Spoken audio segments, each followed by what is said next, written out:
All right, let's get right into it. What if I told you that the scariest, most powerful objects in the entire universe, black holes, are actually on a cosmic diet, slowly eating themselves until they completely disappear? It sounds absolutely insane, but it's real, and today we are diving deep into the mind-bending process of how a black hole dies. So picture this, a black hole, this cosmic monster that swallows everything, even light. For decades, scientists thought once something falls in, it's gone forever, game over. But then, the legendary Stephen Hawking came along and completely flipped the script. He proposed something so wild it changed our understanding of the universe. Black holes aren't completely black. They glow, ever so faintly, and this glow is slowly but surely killing them. This phenomenon is called Hawking radiation, and trust me, it's one of the coolest things in all of physics. To understand it, we have to shrink down to the quantum level, a world so bizarre it makes science fiction look normal. All around us, even in the complete emptiness of space, the universe is fizzing with activity. Tiny pairs of virtual particles are constantly popping into existence. One is matter and the other is antimatter. Normally, these particle pairs appear, give each other a quick high five, and then instantly annihilate each other, disappearing back into nothingness. They exist for such a short time, they're almost like ghosts. It's happening right now, all around you, billions and billions of times a second. But what happens when this cosmic dance party takes place right on the edge of a black hole? This edge is called the event horizon. It's the ultimate point of no return. Imagine a waterfall, and the event horizon is the very edge where the water starts to go over. If you're a boat just upstream, you can still escape. But once you cross that line, you're going down, no matter how hard you paddle. Now, let's bring back our virtual particle pair. Imagine they pop into existence right at the event horizon. In a split second, one particle might fall into the black hole while its partner manages to escape. Uh-oh, the particle that fell in is trapped forever, but the one that escaped is now all alone. It can't just disappear back into nothingness because its partner is gone, so it becomes a real particle and flies off into space. To an outside observer like us, it looks like the black hole just spat something out. This steady stream of escaped particles is Hawking radiation. It's like the black hole is leaking energy, a tiny, tiny bit at a time. But wait, there's a cosmic rule that you can't get something for nothing.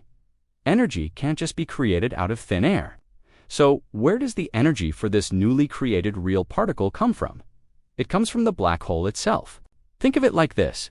The particle that fell into the black hole actually has negative energy from our perspective. So when the black hole swallows it, its total mass and energy decrease by a minuscule amount. It's like the black hole had to pay a price to create that escaping particle. Every single time a particle escapes, the black hole loses a tiny, tiny piece of itself. It's a cosmic weight loss plan, but on a scale that is almost impossible to comprehend. So, black holes are essentially evaporating. They're slowly shrinking, shedding mass particle by particle over unimaginable timescales. Now here's where it gets even crazier. The smaller a black hole is, the faster it evaporates. This sounds backward, right? You'd think the big, massive ones would be radiating like crazy, but it's all about gravity and curvature. A smaller black hole has a much more sharply curved event horizon. This intense curvature makes it easier for one particle in a pair to fall in while the other escapes. So, a smaller black hole emits Hawking radiation at a much higher rate. It's like a tiny, hot ember, burning away much faster than a giant, cool log. A supermassive black hole, like the one at the center of our galaxy, is enormous, and therefore relatively cold. The amount of Hawking radiation it emits is incredibly small, far less than the energy it absorbs from the background radiation of the universe. It's actually gaining weight, not losing it. For a giant black hole to start evaporating, it would have to wait until the universe cools down so much that there's nothing left for it to eat. We're talking trillions upon trillions of years into the future. But what about smaller black holes? Let's say a black hole with the mass of our sun. How long would it take to evaporate? The number is so big, it breaks your brain. It would take 10 to the power of 67 years. That's a 1 followed by 67 zeros. For comparison, the entire age of the universe is only about 13.8 billion years, which is a 1 followed by about 10 zeros. The lifetime of a solar mass black hole is astronomically longer than the current age of the universe. So, we'll never get to see a big black hole die. But what if we could create a tiny one? Let's imagine a black hole with the mass of a large mountain. It would still be microscopic in size, smaller than an atom, but its evaporation process would be much faster. It would shine with the energy of a 1,000,000 megaton bomb and disappear in a fraction of a second in a final brilliant flash of light and energy.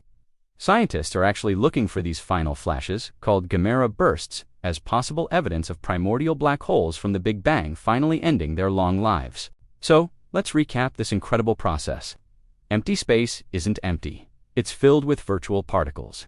At the edge of a black hole, these particle pairs can be separated. One falls in, the other escapes.